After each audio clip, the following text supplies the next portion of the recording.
Hello everyone, this is Brian Flowers from the World Chess Hall of Fame. I am your cameraman today, and I'm here with our chief curator, Shannon Bailey, to do a virtual tour of Power and Check, Chess in the American Presidency. Hi Shannon, how are you today? I'm doing great, and I hope all of you that are tuning in are doing well. I'm really excited to do my first virtual tour for these new exhibitions here today. And as Brian said, it is Power and Check, Chess in the American Presidency. So one thing that I love about this exhibition is it's really for everybody, and that's what we try to do here at the World Chess Hall of Fame with our exhibits. If you're a chess player, you're going to love seeing the chess sets, some of the current players and past players and photography. If you love American history, you're going to learn all kinds of American history in this show. We've got some world history. If you like presidents, we got it all. So you're gonna find something here that's fun. We're going to get started off with this fun wall here. And one thing that you're going to see as we're working through the show are these really fun graphics. And I do have to give a shout out to our graphics team, led by Sam Watkins, who designed this for this show. So really fun little accents throughout the show as well. This wall is about 1972, and 1972 is so important in the chess world because that is the year that Bobby Fischer defeated Boris Spassky to become the world chess champion. And that was the first time an American had won, and we had ended 29 years of Soviet dominance in the game, which was so important because we're also at the height of the Cold War. And here we have Henry Kissinger. Obviously, he was not a president, but was involved very much with presidents, especially Nixon. And he is here on this lithograph that was created by a Catalan-American musician who was also a cartoonist. And here we have Kissinger over a chessboard with some important international people in here that were involved with the Arab-Israeli War that took place in 1973. So this was made in 1975. And again, another reason to add Kissinger to this 1972 discussion is that Bobby Fischer, and if everyone knows a little bit about Bobby Fischer, sometimes he could be a little difficult. He got to the airport to go fly to Iceland to play in the World Chess Championship. He got to the airport and then panicked, didn't get on the plane. Kissinger called him and said, get on the plane and get over there. So he was involved with a lot of conversations to make that chess match happen. Here we have this really fun Bobby Fischer for President pin, a little nice novelty pin that people legitimately wore, kind of like fun, kitschy stuff that you think you'd see today. Oh, wow. Yeah. I saw that on eBay one time and I said, oh my gosh, we have to have that in our collection, and I love that we were able to put it in this show. What does the NPC stand for? Do you know? I feel like I did know at one point. No, I don't know. But we'll look that up and we'll put it out here for you. Cool. Then another fun ad that we have for chess in 1972 sets, we do have an ad here for Nixon versus McCarthy, which everybody knows was a gigantic landslide. And one thing that I love about this is that we actually have this chess set in the show. So we've got the vintage ad, and we have the chess set, which we'll show you in a few minutes. Cool. And then kind of to wrap up this 1972 wall, we have we actually have a telegram being read to Bobby Fischer from Richard Nixon, congratulating him when he won the chess championship. Nixon did invite Bobby to the White House. Bobby did not go. He didn't attend? He did not attend. Oh. But he did do a big parade in New York. Oh, okay. Yeah. So so kind of moving throughout the show, we've got some other great examples. And we're going to get to some chess sets more in a minute, but let's look at these walls. Here we've got the Polgar Sisters, who are insanely famous and talented female chess players. Susan was inducted into the U.S. Chess Hall of Fame last year, and she is a teacher, or she is the chess coach at Webster here in St. Louis. Oh, wow. Yes. And then Judith, her sister, is really thought to be the most important and most talented female chess player. 77 chess combinations. Yes, this is a little booklet that contains excerpts from the games of those three women. Oh. Then we have our current president, Donald Trump, here. These were taken in the 90s. And I'll kind of like pepper in some information about some of, like, Nixon wasn't a chess player. Trump is not a chess player, but here he is in a couple of important chess events. We've got him and Melania with Anatoly Karpov here. And then he's making the first move in this World Chess Champion match when there was a schism between the current World Chess Champion organization and this new one. This took place in New York against Nigel Short and Boris Golko. And then in the background, we've got our very own wonderful Maurice Ashley. Oh, Maurice. Yeah. He's a chess campus favorite for sure. He's a chess campus favorite. Then really importantly, we've got Fabiano Caruana, who was playing after he won the candidates tournament.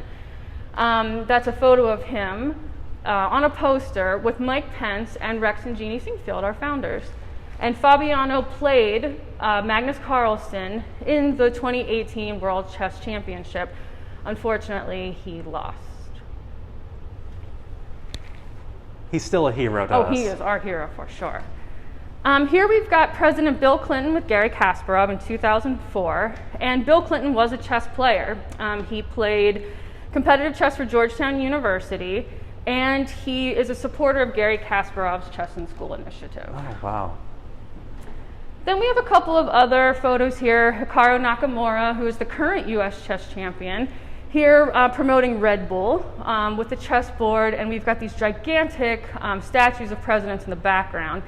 And these busts were made for a President's Park in Williamsburg, Virginia, for a park that no longer, unfortunately, exists.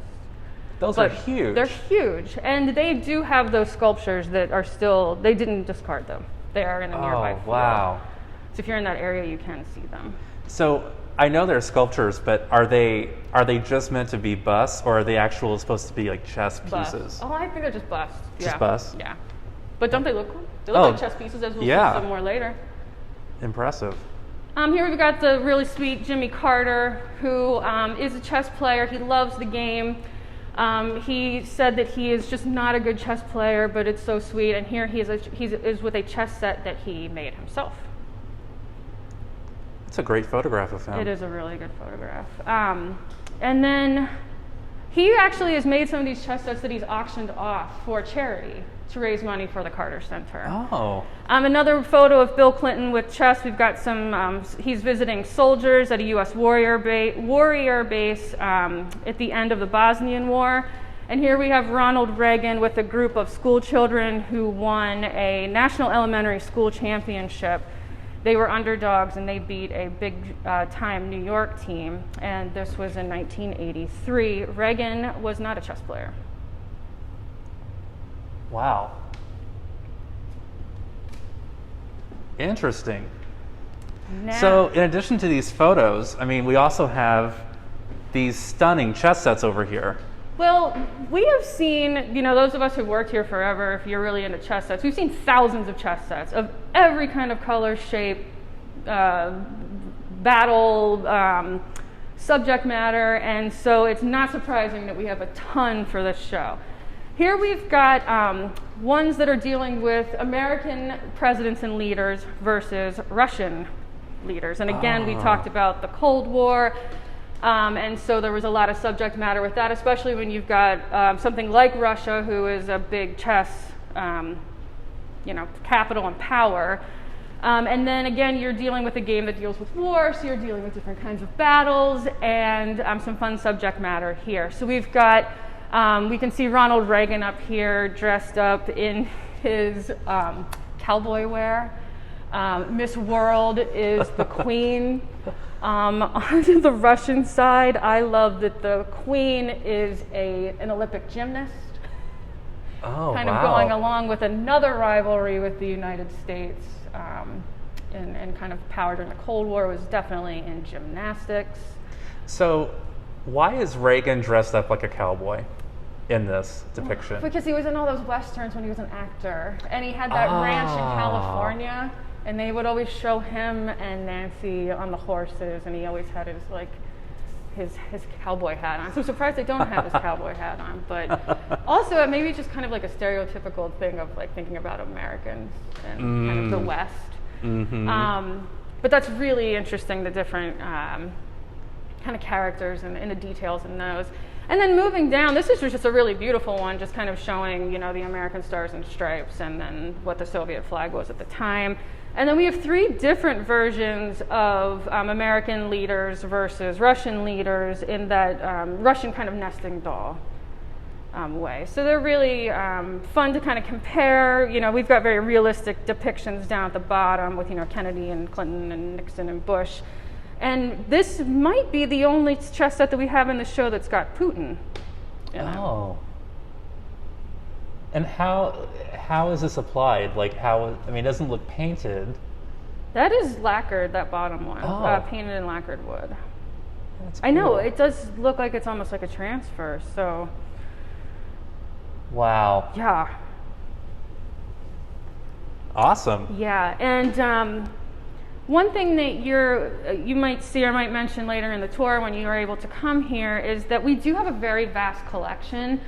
We did inherit a collection when we started the museum here almost 10 years ago. It'll be 9 years in September. The museum existed in different iterations, but since opening here, we've been buying and accepting lots of donations. And one that I did want to point out from this exhibition is from Floyd and the late Bernice Saracen, who are dear friends of ours. And they've been collecting anything chess. They don't just go for the sets. They've got ties and shirts and spoons and thimbles and if it exists, they have it. And Floyd has been donating sets to us over the last couple of years, and he actually donated his prized political sets to us. That was his favorite part of his collection. So we're really happy to have a lot of that on display here. That's so generous. Yeah. And I'm so happy that I actually have one of Floyd's ties and one of Floyd's chess sets in my personal collection. I have a couple of Bernice's shawls. Oh, wonderful. Because they like to sell their stuff at some chess fairs when they have their Chess Collectors International conferences.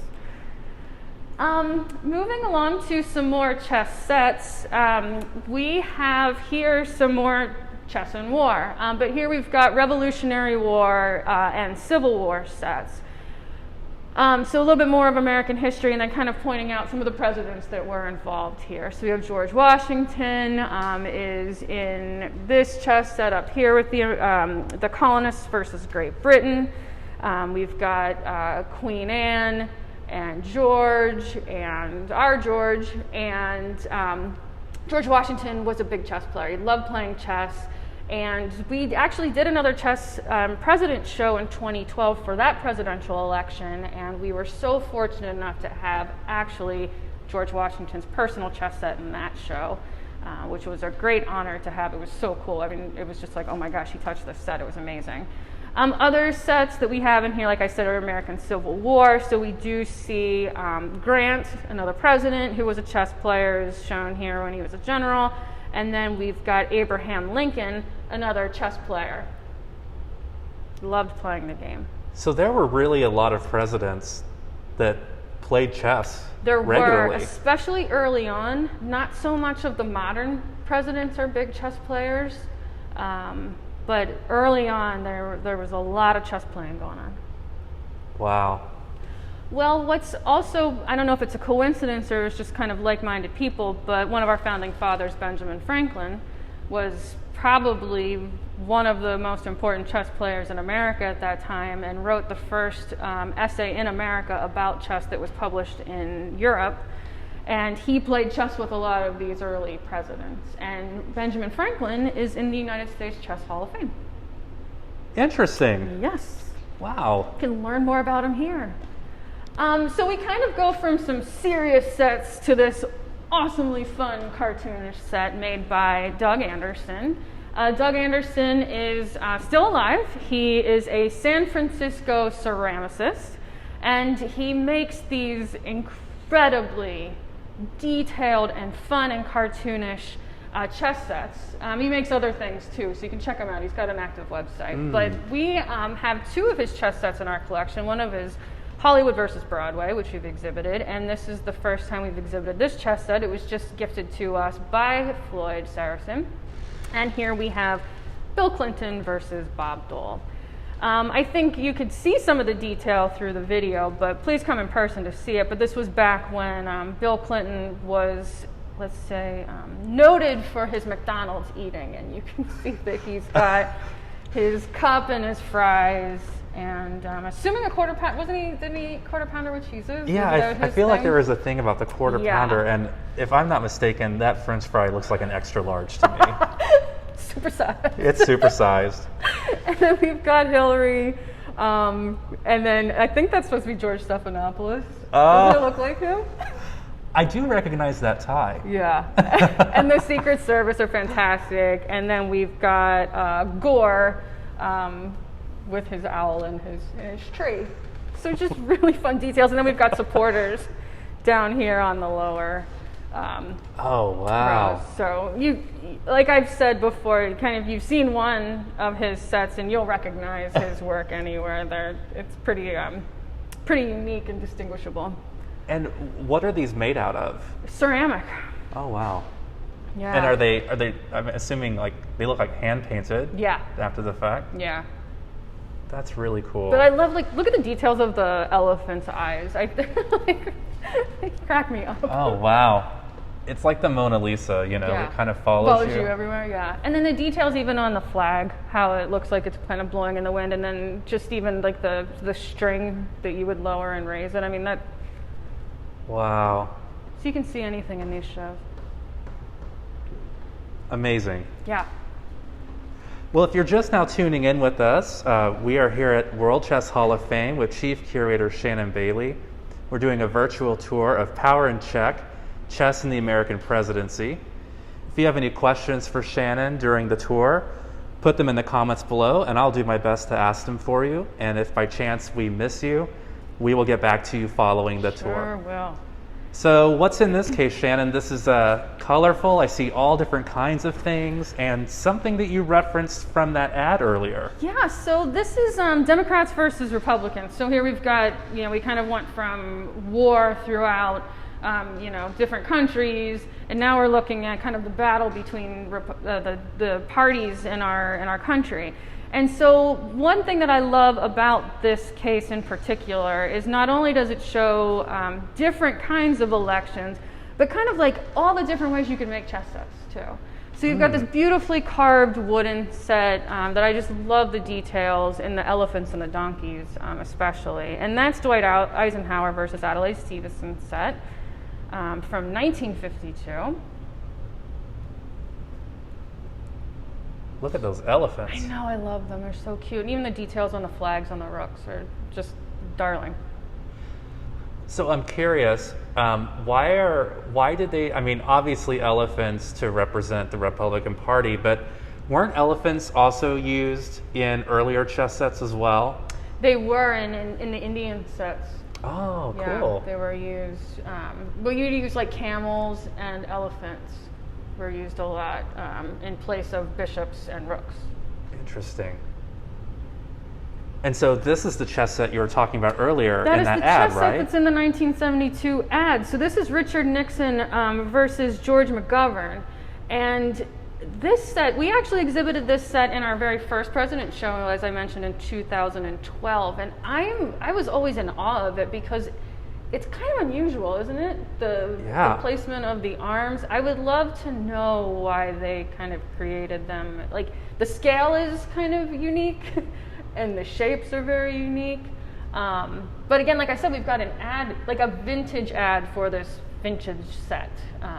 And we acquired them at different times, too. So I love kind of, putting that history together.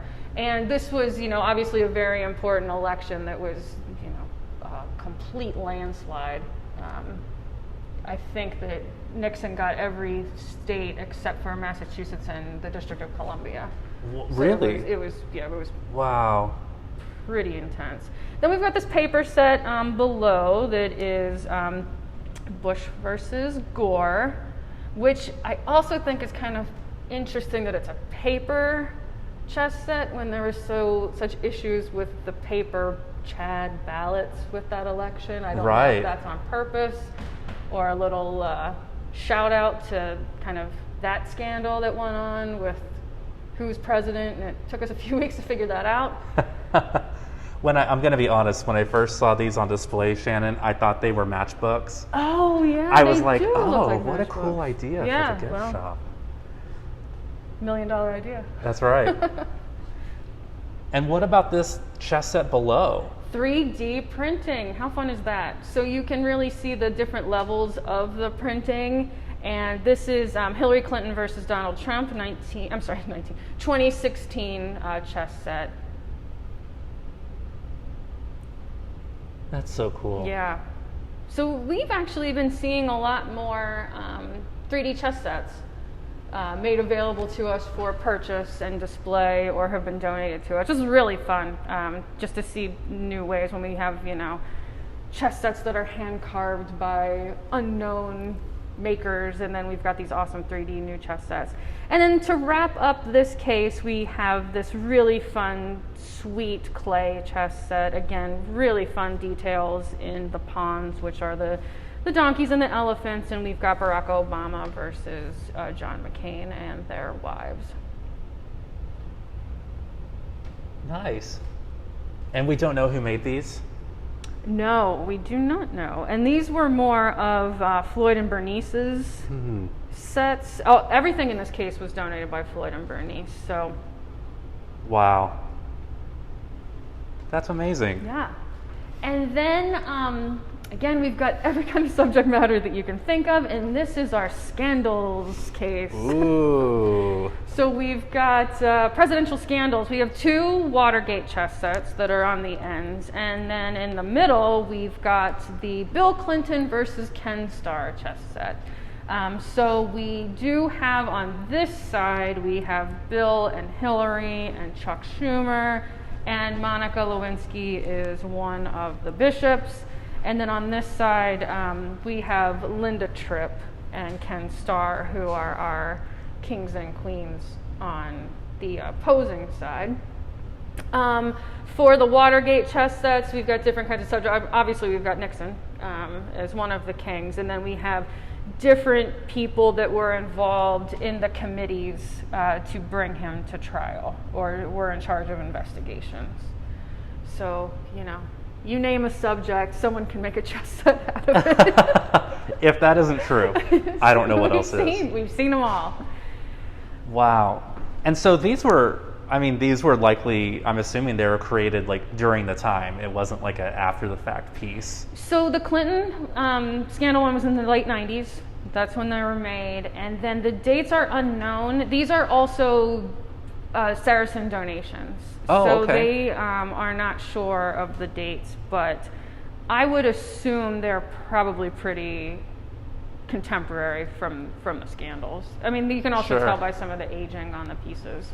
Look a little just naturally worn. Sure. Fascinating. Pretty fun. Some other things with chess and pop culture. We look at a few examples here. This is a great comic book, and a couple years ago we did a comic book chess and comics show, which one of my favorite shows that we did, and this one is called Prez, First Teen President. And it was a short-run comic series from the early 70s that was exactly at the same time that they lowered the voting age from 21 to 18. Oh. And so we have here, we've got this character whose name is Robbie Fishhead, which is definitely Bobby Fischer. Running for teen president in it, and he is a self-proclaimed chess king, and he plays against a Russian team, and there's all kinds of like chess puns through it. So again, chess and comics, it's everywhere. The parallels are uncanny. Everywhere. And then we've got an ad from the 1940s about this Mount Vernon whiskey. Oh. And more president and chess and tie-ins. We've got these kind of founding father-ish kind of men looking, playing chess, drinking whiskey, being very intellectual. And why we're, kind of pointing this out is that Mount Vernon was George Washington's residence. He was also not only a great president and great leader, but he also had the largest distillery in the United States. And so we've got whiskey, we've got chess, we've got presidents, and voila, here's a great vintage ad here too. Wow. And then to take it even comical, we've got this, and I remember these commercials, and they used to make me laugh and laugh, and this is before I even worked here. But you've got this sleep aid to help you with insomnia called Orazarum. And it was about this guy who had insomnia, and he was hanging out, but he'd fall asleep, and then his dreams were kind of coming alive, missing him because he was in such a deep sleep, and his dreams missed him.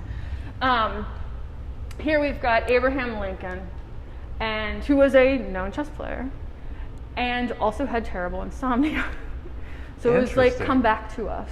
Take the pill and come back to us. And the beaver, I don't know who the beaver is, but he's pretty funny. I was going to say, I feel like we need to have this like sleep interpreted. Well, you know how you like when you have a dream and you're like, so I was at my mom's house, but it wasn't my mom's house. And then my friend from high school was there with my high school teacher.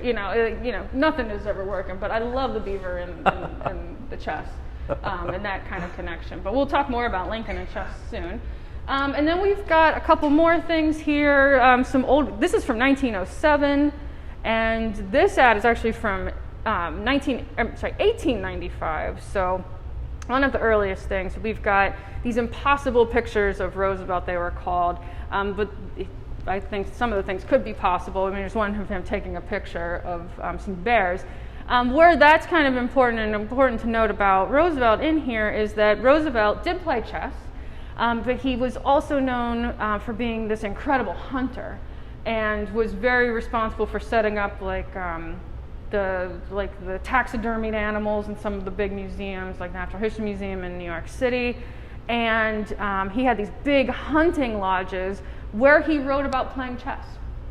And another fun tie-in, and we love it when our shows have tie-ins to each other, is that when he was 10, he wrote in his diary about how when he was in London at the Crystal Palace. If you don't know about the Crystal Palace, look it up. It's amazing. It's beautiful, gigantic glass thing that was built for one of the world's fairs. He wrote that he saw the chess automaton and wrote about it. We talk about the chess automaton in our show downstairs in Dare to Know, Chess in the Age of Reason.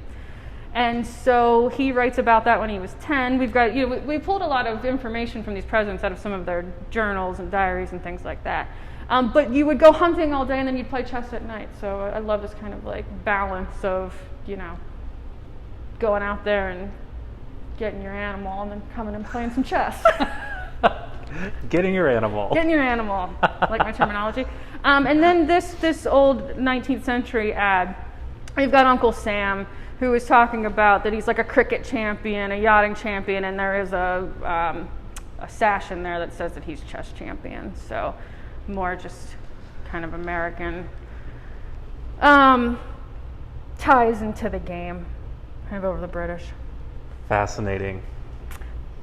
All right, for those of you that might just be tuning in, I'm here with Chief Curator Shannon Bailey, and we're doing a virtual tour of Power and Check, Chess and the American Presidency. If you have any questions for Shannon as we're doing this tour, feel free to put them in the comments below, and I'll be sure to ask them for you. So we have another fantastic display there's a lot of going more on chess sets.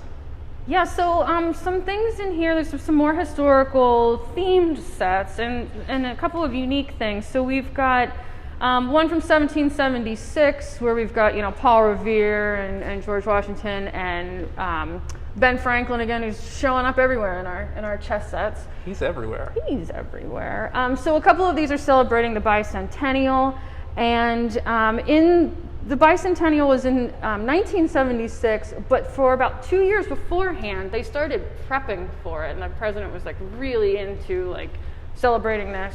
And they put out tons of commemorative items. So you think of commemorative items, you're going to think of chess sets because we know that. And this set that we have here is unique in how it's decorated, but not unique in that this chess set was made as a mold And there were many of them sent out. So we actually have more than one of these in our collection that's just painted differently. Oh, okay. So don't be surprised if you're at a flea market or you're digging around your grandparents' attic and you might stumble across one of these, just maybe painted differently. But kind of fun. And then one of the things that I think a lot of us have pointed out that is our favorite, maybe one of our favorite pieces in the entire show, you would be surprised at just by first glance. And it is this very seemingly simple looking chess set here. This one here. Yes. And the date is fairly new, 2011. So it actually was done around the time that we actually opened up here in St. Louis. And it just looks like a simple tournament set. But this is actually made from a tree at Monticello. And why that's important is that Thomas Jefferson was probably one of the most important chess-playing presidents that we have. We have so much information about him in the game. He was an avid player. He bought lots of chess sets. He bought tons of books about the game. He played with presidents past and future. He was good friends with Ben Franklin. We've got so much information about him and the game. Some of his chess sets that still exist are still on display at Monticello. And then a couple of things is a lot of rare chess books still exist that were in his collection and that have some of his notes in it.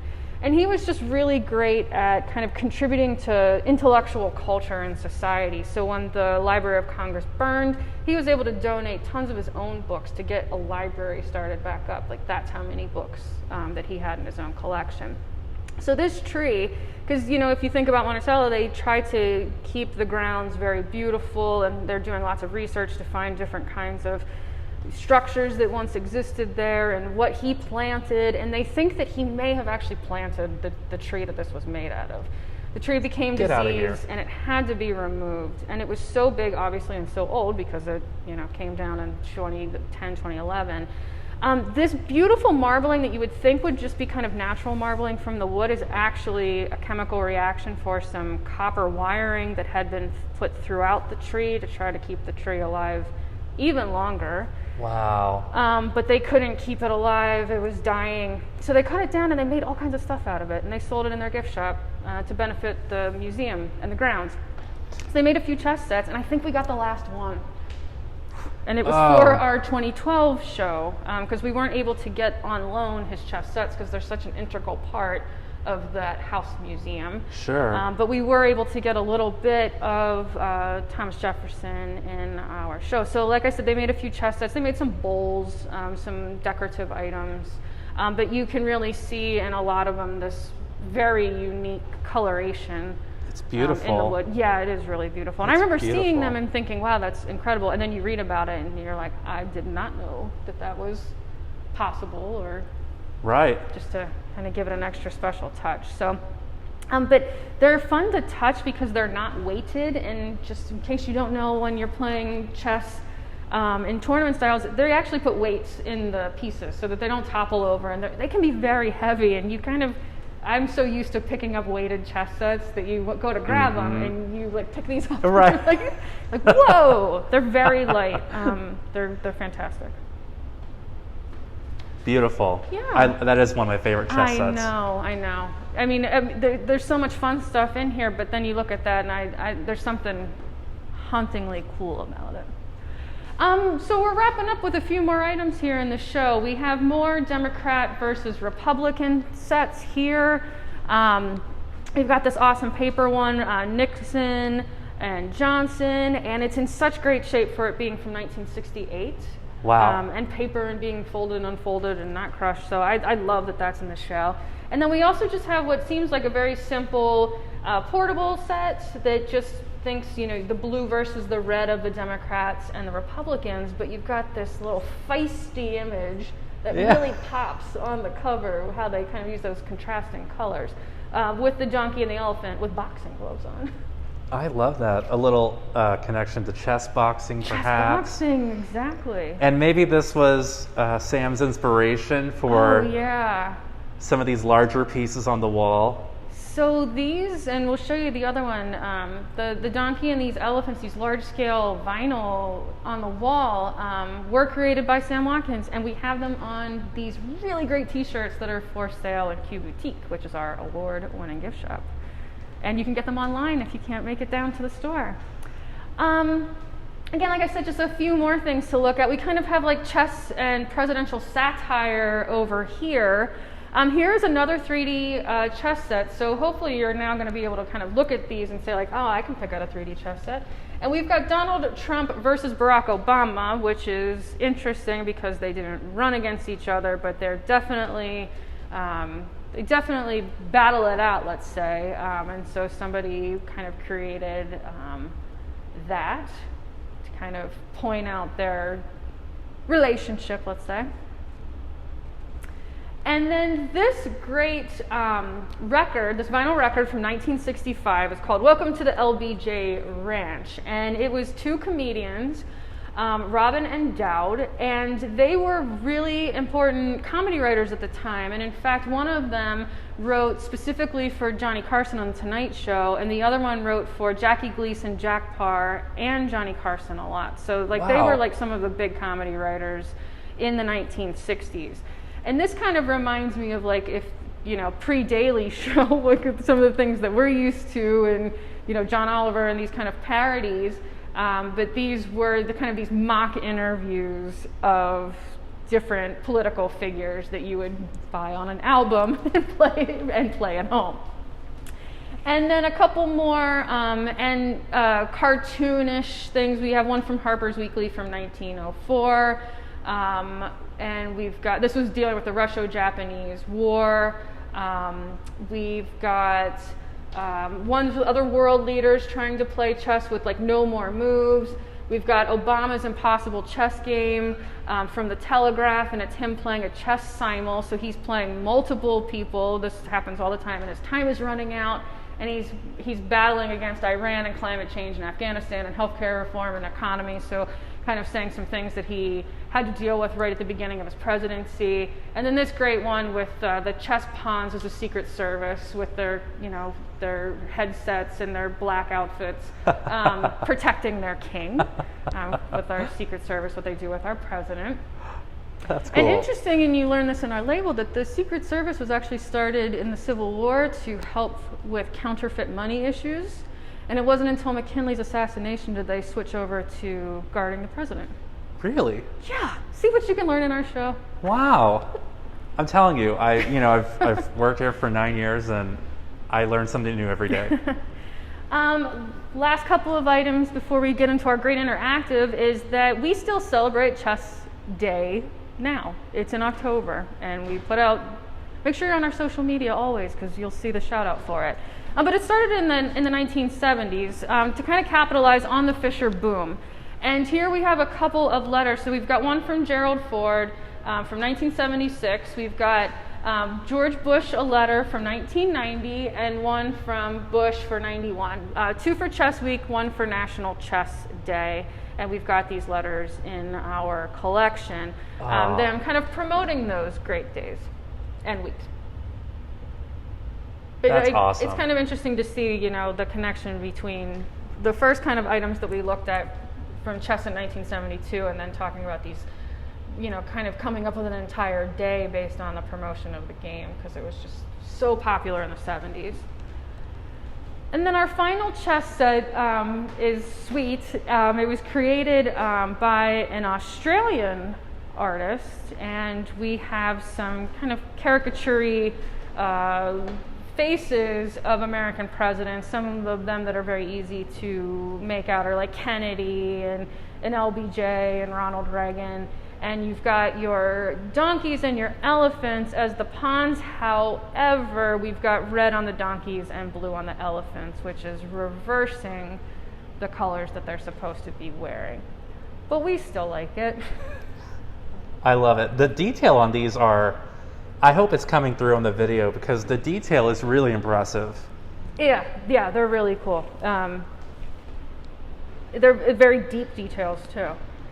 And the last thing I'm going to show you before we close off, I need to grab a glove, and okay. I'm going to show you are great interactive. We try to do something interactive in most of our exhibitions because it's fun and it's a fun way to learn. We weren't able to do this in our first show just because of the way that the technology was, but you can come here to the World Chess Hall of Fame and you can still touch things. We've got gloves and hand sanitizing stations, but you can learn all about each individual president. So you can come here to this giant touch screen and you can hit George Washington. And like I told you, he is a known chess player. So you can learn all about like his birth and death dates, what party he was, if there were parties at the time, his time in office, and then all of the information that we have been able to find about their involvement in chess. And it can be something as, and like I had pointed out about Thomas Jefferson, information from like every time it was mentioned in one of his journals or diaries or his legal records, things that were written about them in books, things that people said about them. So this is, quite a lengthy one. Wow. But we also have, fun records where, it says just like a known chess player.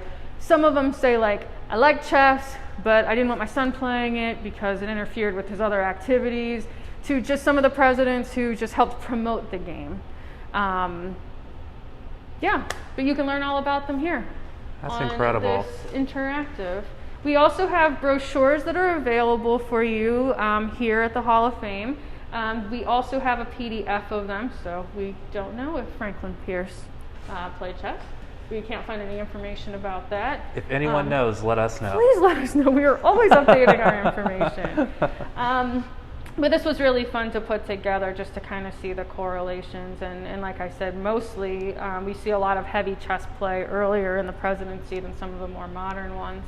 But you can check it out. We've got a lot of information about Abraham Lincoln. Wow. and his playing and his interest in it. So a lot to learn here. We do have 2 other shows that are open. We are currently open to the public 7 days a week. We've got a chess posters show called Drawn Games. We've got posters from all over the world in that show. We have, as I mentioned, the Dare to Know with Chess and Reason, Chess in the Age of the Enlightenment, and that's on display. So like I said, 7 days a week we're open. We have a lot of safety measures. We're asking everyone to social distance. I don't know if on the floor you can see we've got stay 6 feet apart. We're asking everyone to wear a mask. We take your temperature when you come in. So we're being really safe, and we're seeing our attendance numbers go back up. So it's great to have people back in the building. Absolutely.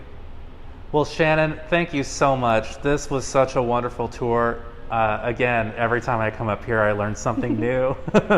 And thank you so much for your time. We appreciate it. Thank you for tuning in. And again, if you all have any questions, feel free to put them in the comments below. I will make sure they get to Shannon. We'll get you some answers. Absolutely. And if you have any questions about what we're doing here at the Hall of Fame or more information about these exhibitions, visit us at worldchesshof.org. Thanks so much, and everyone have a great day. Bye-bye. Bye.